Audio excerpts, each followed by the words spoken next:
જય શ્રી રામ। વર્ષોથી વિદેશમાં રહેતા કરશનભાઈનો એકાએક રાજનભાઈ પર ફોન આવ્યો ને હાલચાલ ખબર પૂછી કહ્યું કે 1 વર્ષ અગાઉ આવ્યો ત્યારે તમારી બીજલને જોઈ બહુ જ સુંદર છે। સંસ્કાર અને ગુણોની તો વાત જ શું કરું। તમારી દીકરી એટલે સંસ્કારની કંઈ વાત જ આવતી હશે ભલામાણા। બહુ જ હોશિયાર અને ગુણોથી સંપન્ન છે। જી આ તો તમારી મોટાઈ છે કરશનભાઈ। જોવો ના ના ન કહેતા, મેં મારા દીકરા માટે તમારી દીકરીને પસંદ કરી છે અને મારા દીકરાને પણ તમારી બીજલ બહુ જ ગમે છે।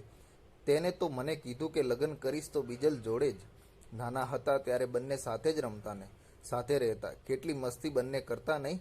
રાજનભાઈ બોલ્યા, સાચું છે, પણ અને બણ મૂકો અને હવે આપણે સગપણ કરીને વેવાઈ બની જઈએ, શું કહો છો?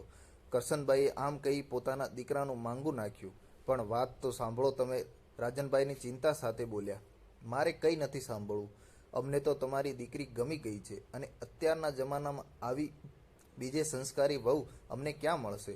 દોસ્તો, વિડીયોને લાઇક કરો અને ચેનલને સબસ્ક્રાઈબ કરવાનું ના ભૂલતા। અને ગુણવાન પણ આટલી વાત સાચી છે, પણ હવે કેવી રીતે કહું તમને? રાજનભાઈ કંઈક કહેવાની કોશિશ કરતા હોય ને। તમારી બીજલ જેવી છે તેવી અમને કબૂલ છે। બસ અમે ઓક્ટોબરમાં આવીએ એટલે સગાઈ કરીએ કંકુના, હરખ સાથે કરશનભાઈ બોલ્યા।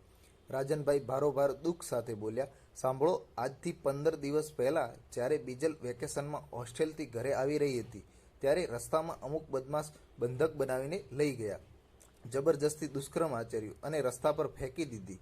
અત્યારે હોસ્પિટલમાં મરણ જીવન વચ્ચે ઝૂલી રહી છે। એટલું બોલતા જ આંખોમાંથી દરિયો સારતા હિબકે ભરાઈ ધ્રુસકે રડવા લાગ્યા અને આગળ બોલ્યા, તમે જ ભગવાન છો કે મારી દીકરીને અપનાવો છો। મને અત્યારે દુઃખો વચ્ચે ખુશીના આંસુ આવે છે। મને એમ હતું કે મારી દીકરીને કોણ અપનાવશે, સમાજ વચ્ચે કેવી રીતે જીવશે, પણ તમે ભગવાન થઈને આવ્યા। તમે ઘણા વર્ષોથી પશ્ચિમી સંસ્કૃતિમાં રહ્યા છો એટલે તમે સમજી શકો છો। દોસ્તો, વિડીયોને લાઇક કરો અને ચેનલને સબસ્ક્રાઈબ કરવાનું ના ભૂલતા। કરશનભાઈ એકાએક આવો લાગે અને ગુસ્સામાં લાલ થઈને બોલ્યા, કોણ હતા તે નરાધમા? જેલના હવાલે કરી દો। કરશનભાઈ એકાએક આક્રોશ અને ગુસ્સામાં લાલ થઈને બોલ્યા, કોણ હતા તે નરાધમો? જેલના હવાલે કરી દો। ફાંસીથી ઓછી સજા ના થવી જોઈએ। ફૂલ જેવી કોમળ દીકરીની આવી હાલત કરી। તમે ગભરાશો નહીં, હું તમારી સાથે છું। તે મળી ગયા છે અને પોલીસની ગિરફ્તમાં છે। કાનૂન એમને સજા આપશે જ। મારી દીકરીને ન્યાય મળશે, મને વિશ્વાસ છે। પણ તમે તો ભગવાન છો। તમે સગપણની વાત કરીને સમાજની વચ્ચે મારી દીકરીને ન્યાય આપ્યો છે। હું સગપણને પાક્કું સમજું ને? દુનિયામાં તમારા જેવા પણ માણસો છે। મને તો એવું હતું કે દુનિયામાં નરાધમો જ છે। હરખના આંસુ સાથે રાજનભાઈ બોલ્યા, હા રાજનભાઈ, મારી તરફથી પાક્કું જ છે। પણ શું કરશનભાઈ, મારા દીકરાને હજી પૂછી લઉં? હું તમને સાંજે ફોન કરીને કહું છું। આટલું કહેતા કરશનભાઈએ ફોન મૂક્યો। રાજનભાઈ આજે 1 વર્ષથી ફોન આવવાની રાહ જોઈ રહ્યા છે।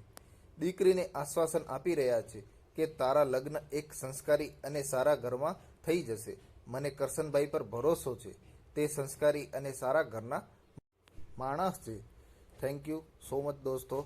વિડીયોને લાઇક જરૂર કરજો અને ચેનલને સબસ્ક્રાઈબ કરવાનું તો ભૂલતા જ નહીં। Thank you so much. જય શ્રી રામ।